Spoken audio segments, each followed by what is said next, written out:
Post office tellers are being replaced by self-service machines, while cashiers are being replaced by computerized kiosks.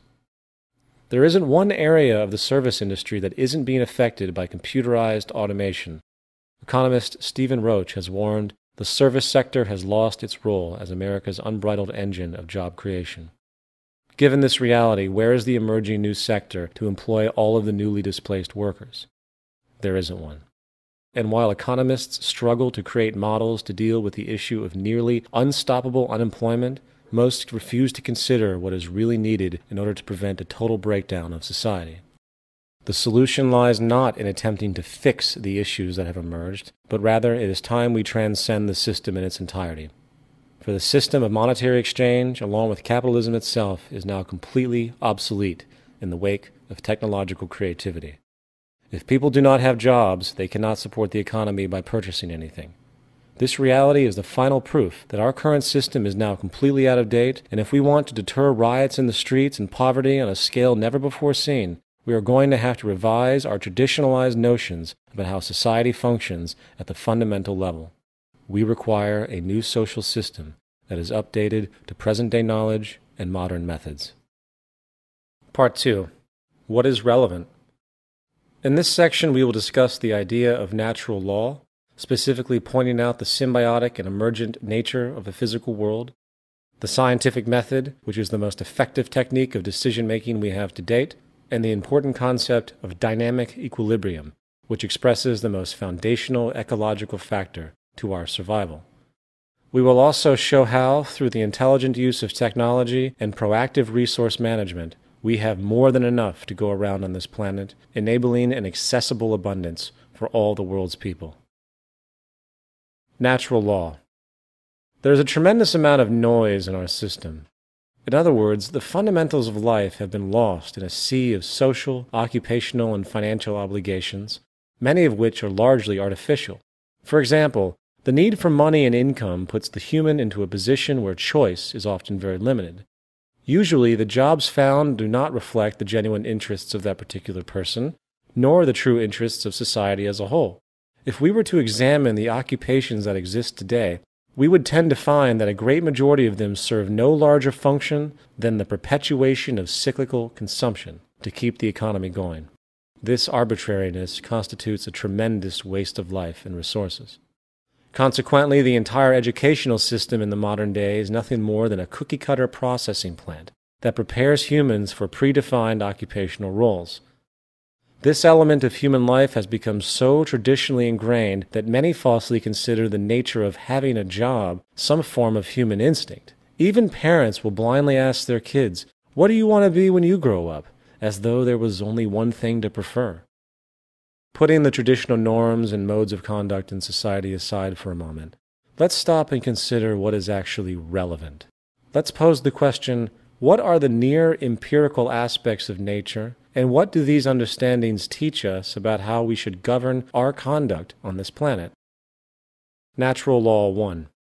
Every human needs adequate nutrition, clean air, and clean water, and therefore must respect the symbiotic environmental processes relevant to those needs.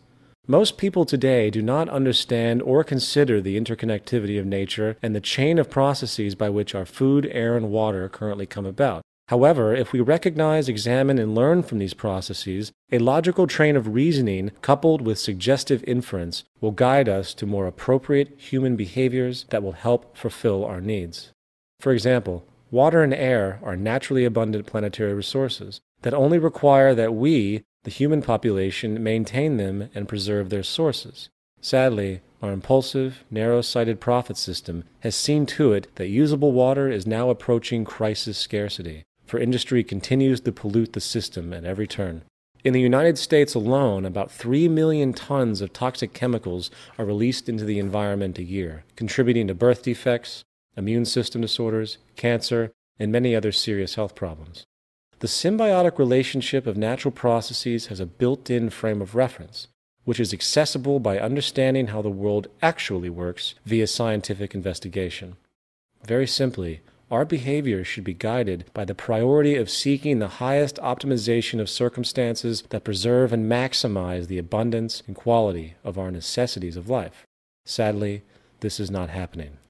The fact is, our sustainability is under severe threat by the current methods we are using. The monetary system continues to operate with the interest of short-term gain at the expense of long-term destruction.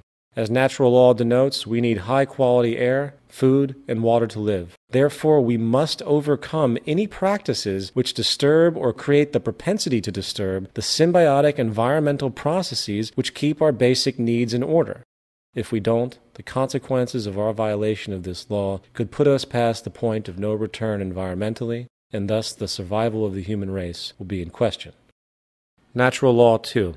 The only constant is change, and human understandings are always in transition. There is no evidence to support the idea that anything we think is true today will maintain its integrity tomorrow. While certain observed natural phenomenon may seem near empirical, based on current scientific evidence, the specifics of each notion will always be altered, for our tools and methods of analysis are always changing and hopefully improving. In the words of C.J. Kaiser, absolute certainty is a privilege of uneducated minds and fanatics. A cursory glance at widely defended historical notions, from the earth being flat to the sun revolving around the earth, teaches us that intellectual change is constant, and in turn, humans must keep as open a mind as possible to new information, even if it challenges that person's sense of identity. Everything we think and know are only probabilities, and with modern methods of analysis which have proven to have proactive benefits to society over long periods of time, we can now weigh our understandings and beliefs on an evolving, sliding scale, ranging from least probable to most probable. This is based not on human opinion or subjectivity, but on concrete feedback responses from the natural world. And this point brings us to the scientific method. Nature itself has its own set of rules, and it doesn't have the capacity to recognize or care about what you or anyone else wants to believe is true. Given this reality, it is in our best interest to learn and align with nature as best we can. The best known method for the discovery and application of the laws of nature is termed the scientific method. The scientific method basically has 3 steps: recognizing a new idea or problem that needs to be solved, the use of logical reasoning to create a hypothesis, considering all information available, and the testing of that hypothesis in the physical world through observation. The scientific method of inquiry is what has allowed the human species to gain comprehension of themselves and the physical world. For better or for worse, it is what's behind virtually every advancement that has improved the lives of the human species. However, most in our romanticized world still tend to view science as a cold, heartless medium, while citing distorted human value abominations such as the atomic bomb in refutation of the scientific perspective. In reality, science and technology are only tools, and like anything else, they can be used for productive or destructive purposes. That is our choice. Dynamic equilibrium. A dynamic equilibrium occurs when 2 or more opposing processes proceed at the same rate.